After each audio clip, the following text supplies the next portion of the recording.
les dieux étrangers. Puis il arrivait que quand le juge mourait, ils se corrompaient de nouveau plus que leur père, allant après d'autres dieux pour les servir, et se prosterner devant eux, ils ne diminuaient rien de leur mauvaise conduite ni de leur train obstiné. Juge 2h19. Pourquoi le peuple juif dans la parole de Dieu se corrompait constamment et allait régulièrement désobéir et se prosterner devant des idoles?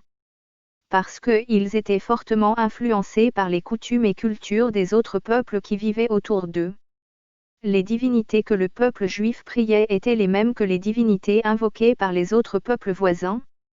Les divinités invoquées à cette époque étaient Astarté, dieu de la fertilité et du sol.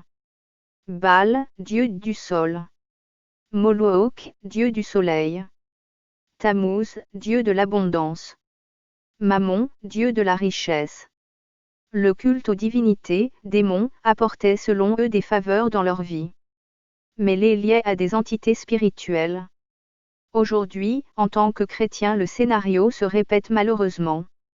Nous sommes en permanence influencés par le système de ce monde et les divinités étrangères sont toujours devant nous chaque jour. Elles portent simplement des noms différents.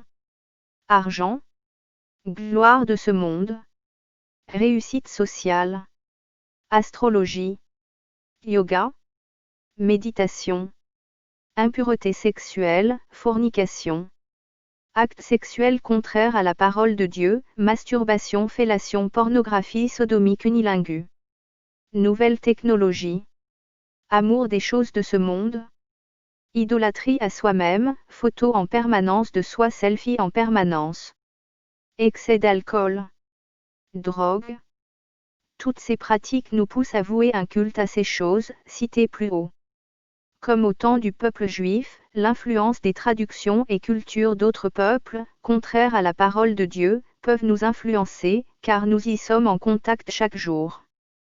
Nous ne devons pas oublier que notre culture est uniquement celle du royaume. Nous devons prendre position, peu importe les conséquences, mais nous devons garder notre cœur pour notre Papa, Jésus-Christ.